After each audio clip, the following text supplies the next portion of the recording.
Christmas is all about fulfilling your wifely duties at my family's home. No matter how many times I've asked Percy to go back to my parents' place, he's never agreed. To make things worse, he even confiscated my wallet and forcibly took me to his parents' house. Despite all this, I had to get back to my mom and dad's place. Finally, locating the wallet Percy had hidden, I tried to leave his parents' house. But I was caught by his mother, Kyla, and scolded. "I really need to see my dad. He's critically ill." Upon hearing this and seeing my tears, Kyla muttered with a shocked expression, "That's not what my son told me. My name is Jean Healy. I've been married to Percy for 5 years. After meeting through work, initially attracted to his masculine demeanor, I found that he became cold to me after we got married. A handpicked husband? Maybe? He constantly orders me around saying you need to respect your husband. Never a thank you for anything I do, and he started to belittle me as well. At first, I stood up to him, but that led to shouting matches, and not liking confrontation, I eventually gave up.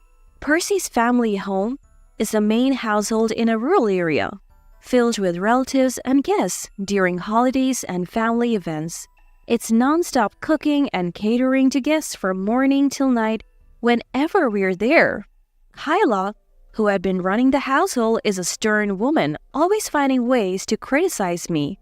Her husband, Christian, is kind but inconspicuous, but Kyla treats me particularly harshly, which makes her hard for me to deal with. Despite all this, it's a given that we spend family gatherings and Christmas at Percy's parents' home. Percy won't ever let me go to my own family's home. Perhaps he's eager to gain the approval of his parents, Christian and Kyla? That's why I felt he might want to go back to his home even more. During early December, I got an email from my mom. "Jean, it's been a while. Can't make it home for Christmas again?" After some contemplation, I replied, "I'll discuss it with Percy." Later, when he got home, I cautiously broached the subject. "Hey Percy, I would really like to go to my family's home for Christmas this year." As I was tidying up the living room, my husband Percy, who was sitting on the couch watching TV, turned his face towards me with a sour expression. What are you talking about? We're obviously going to my parents' house for Christmas. "But Percy, ever since we got married, we have spent every Christmas with your family. I haven't seen my parents since our wedding." Who cares? You're my wife, so you should work at my parents' house for Christmas, got it? Annoyed, Percy returned his attention to the TV. Feeling defeated, I sent an email to my mom saying we couldn't make it home for Christmas because we were visiting Percy's parents. My heart sank at her reply. "That's unfortunate, but it can't be helped. I grew up in Burlington and my parents raised me, their only child, with great care. To visit them now would require a 9-hour round trip, which makes a day visit impossible. Ever since we got married, all our holidays, especially Christmas, are spent at Percy's parents' house. I also work, so long vacations are hard to come by, and I haven't been able to visit my parents at all. Marriage is like that." My mom consoled me, but recently, she mentioned that my dad hasn't been well and wanted to see me, which has me concerned. I want to see my parents too, but no matter how many times I bring it up, Percy never agrees to visit my family. Well, it looks like we're going to Percy's parents' house for the holidays again. Nothing I can do about it, I thought, trying to convince myself. Finally, it was the day before Christmas, and while Percy seemed excited about our visit, I was reluctantly packing. Then, just before we were about to leave, I received a call from my mom. "Corey suddenly collapsed. He's in critical condition." Panicked, I quickly spoke to Percy, who was already in the car. "Percy, Dad's collapsed and he's critical. I have to go now." What? Are you kidding me? We're heading to my parents' house. "I don't care what you say, I'm going." Overcome with emotion, I reached for my purse to leave, but then noticed something. "What? My wallet's gone?" I was sure I had put it in my bag, but it wasn't there. Looking for this wallet? Percy taunted me. waving my wallet in front of my face. Give it back? My cards and cash are in there. I can't get home without them. You'll get it back once you have done your wifely duties at my family's Christmas gathering. I stood there stunned. Percy grabbed my hand, pulled me into the passenger seat, and started driving towards his parents' home. Inside the car, I couldn't stop worrying about my dad. While waiting for a call from Mom, staring at my phone, next to Percy who was driving, he suddenly grabbed it. You can't focus on being a good wife with this distraction. I'll hold on to this too. I had no choice but to sit in the car Percy was driving, feeling helpless. I'll make a quick appearance and head back home. I need to get to my dad. When we arrived at his parents' home, Kyla shoved an apron at me at the entrance. Oh, you finally made it. Now, Jean, get to work. Caught off guard, I reluctantly started helping. As for Percy, he still had my wallet and phone and headed to a family party. I had no choice but to listen to Kyla and work like a servant. All the while, I couldn't stop thinking about my dad. What's happening with Dad? Will I ever see him again? Even when I finally got to bed, I couldn't sleep. Early the next morning, confirming Percy was still asleep, I searched through his belongings. Found it. I finally found my wallet and phone. My phone was flooded with calls from Mom. Panicked, I hurriedly changed and headed for the door. Just as I touched the doorknob, a voice came from behind. Jean, where do you think you're going? I turned around to see Kyla, arms crossed and looking stern. At that moment, everything I had been holding back burst forth.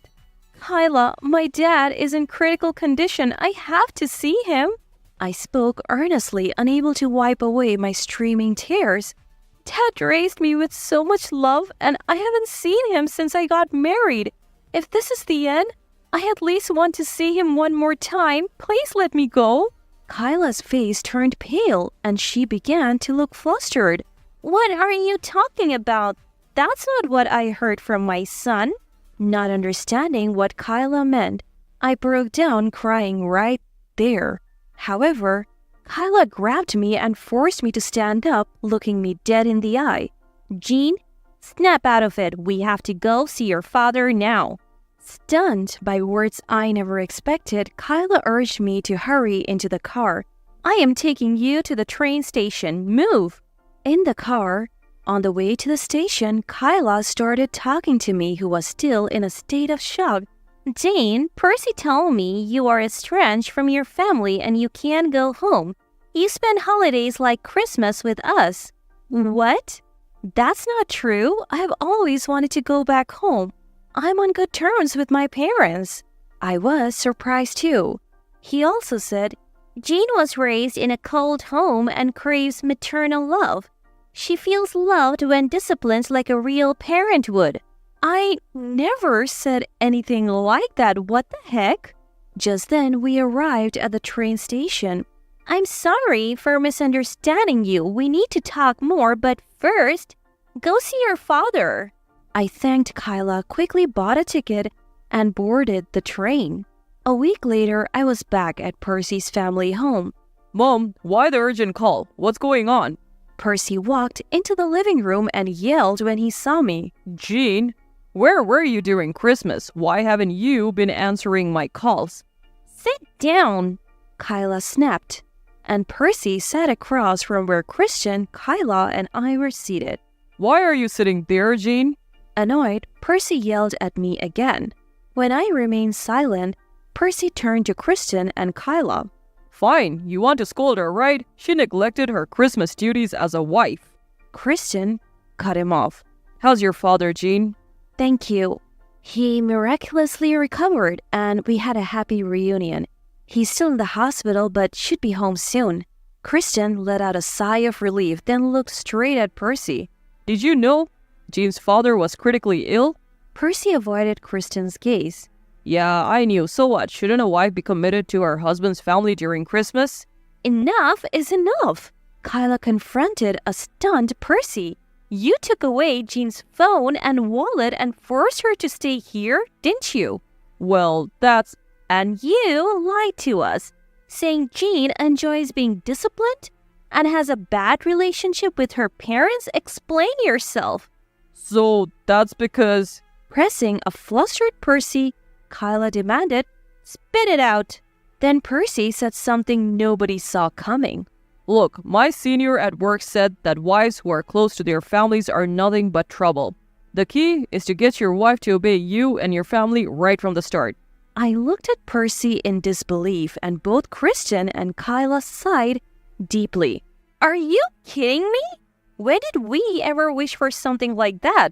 Huh? Listen, before Jean is our daughter-in-law, she's a person raised with love by her own parents. Do you even get that? Kyla scolded Percy with watery eyes, and I felt warm inside. Still, Percy didn't seem to get it. What are you talking about, Mom? I had my struggles too when I got married and moved to a rural area, and I thought I could spare my son's wife from that. But, Mom, you obeyed, right? That's what wives do. True. I had a hard time with my sister-in-law Margaret, but Kristen stood up for me and even helped, so I respected him in return. Kyla turned to me as if realizing further words were futile for Percy.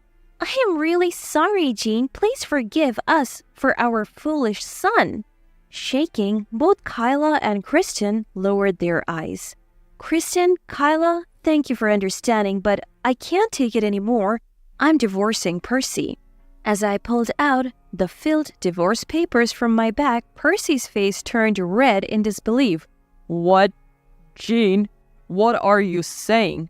Divorce is not a joke. My feelings won't change, no matter what you say. How dare you speak like that being my wife? I glared at Percy. You have always looked down on me, never showing any respect.